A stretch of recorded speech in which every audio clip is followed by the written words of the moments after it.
Assalamualaikum warahmatullahi wabarakatuh. Sesungguhnya hidayah Islam bisa datang kepada siapa saja yang dikehendaki Allah Subhanahu wa Ta'ala. Siapa saja yang dikehendaki Allah untuk mendapat hidayah, maka tidak ada seorang pun yang dapat menyesatkannya. Ketetapan Allah yang pasti terjadi ini contohnya dialami oleh seorang pendeta muda bernama Filipus Christian. Pada mulanya, ia pura-pura menyamar jadi Muslim untuk menyelidiki keburukan Islam.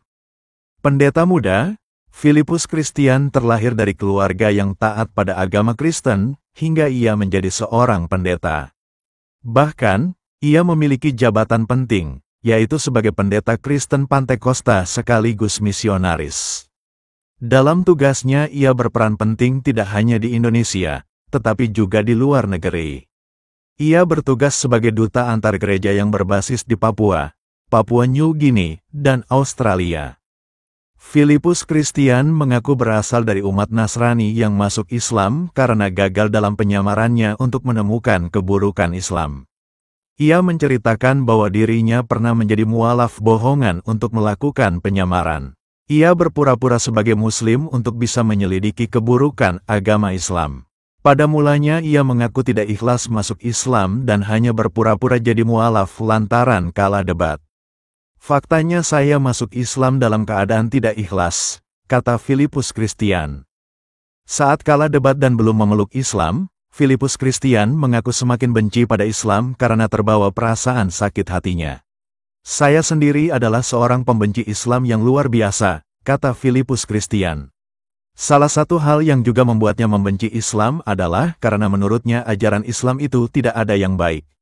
Banyak berita yang sampai padanya bahwa Islam identik dengan terorisme, radikalisme, ajarannya ngawur, dan tukang kawin. Yang saya tahu, Islam itu gak ada yang baik. Sugesti atau berita yang masuk ke dalam diri saya tentang Islam semuanya negatif. Ya terorisme, radikalisme, ajarannya ngawur, tukang kawin, kata Filipus Christian. Tetapi, meski benci pada ajaran Islam, tidak membuat Filipus Christian bisa menjelaskan keburukan Islam itu pada orang lain hingga akhirnya dia kalah debat. Oleh sebab itu, dia memberanikan diri berpura-pura masuk Islam dengan tujuan untuk lebih tahu tentang keburukan Islam. Dan akhirnya saya pun bertemu dengan orang-orang yang hebat berapologet yang kemudian membuat saya masuk Islam meski dengan pura-pura, ujar Filipus Christian. Hingga akhirnya, 3 tahun lamanya Filipus Christian berpura-pura jadi seorang Muslim untuk menyelidiki keburukan Islam.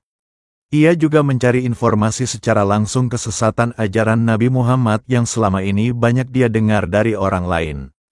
Selama 3 tahun saya masuk Islam itu dalam tahap penyelidikan.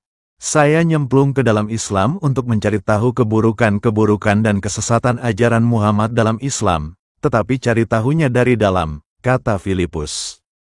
Bahkan, ia sampai masuk pesantren untuk lebih memperdalam dan mencari tahu perihal pendidikan radikal yang selama ini disebarkan oleh banyak pihak lantaran diajarkan dalam agama Islam.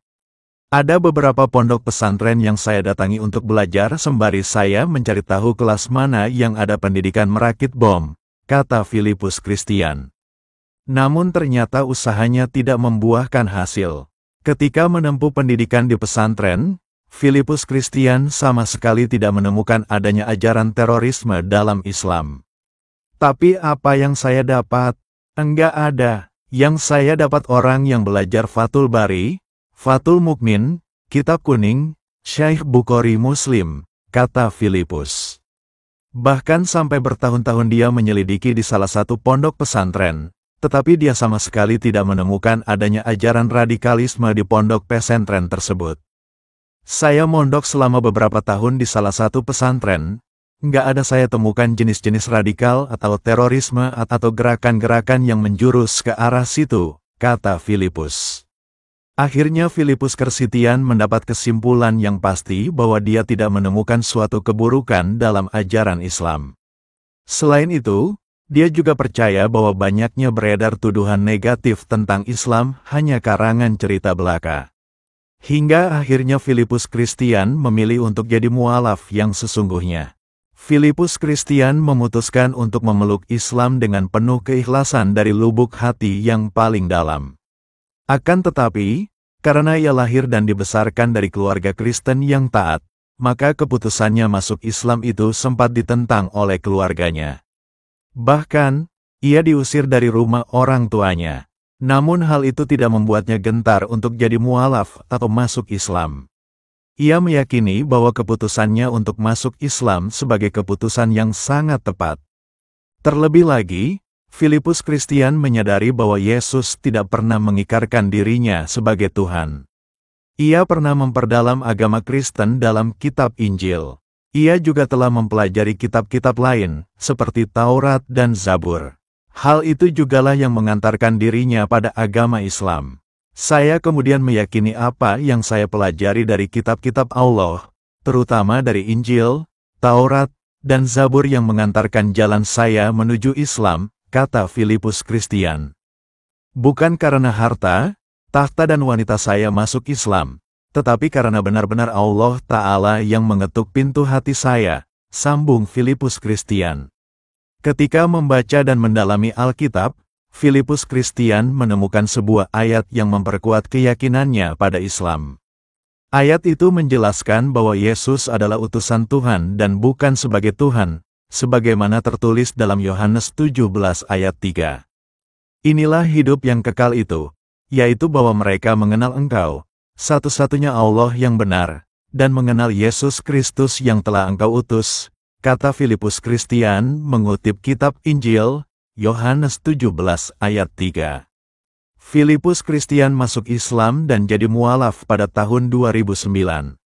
Setelah masuk Islam, ia semakin giat mempelajari agama Islam, hingga kini dia dikenal sebagai seorang ustadz dan khatib. Namanya pun berganti menjadi Muhammad Fadli Filipus.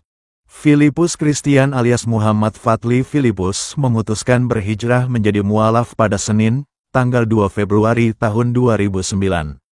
Ia mengisahkan bahwa bukan hal mudah baginya untuk berpindah keyakinan dari Kristen ke Islam. Namun ketika hidayah Allah menyapa, ia tidak peduli dengan halangan dan rintangan yang dihadapinya. Ia sempat diusir oleh keluarganya. Bahkan, ia tak sempat menyelamatkan barang-barang berharga, termasuk surat-surat penting terkait administrasi kependudukan dan ijazah pendidikannya. Berbagai macam tekanan dan rintangan itu sama sekali tidak membuat Filipus jadi kendor iman Islamnya, sebab ia memilih Islam bukan karena ajakan dari pihak luar, tetapi karena studi banding dengan mempelajari Alkitab dan ilmu-ilmu teologi yang pernah dikuasainya saat menjadi pendeta. Ia memiliki pengetahuan tentang bahasa Ibrani dan Latin, hingga ia semakin dalam mengkaji tentang ketuhanan Yesus. Benarkah Yesus itu Tuhan? Dari studi panjang ini, ia menyimpulkan melalui pembuktian kedua bahasa tersebut bahwa Yesus bukanlah Tuhan. Jika Yesus adalah Tuhan, mustahil dia mengadu kepada Tuhan saat disalib.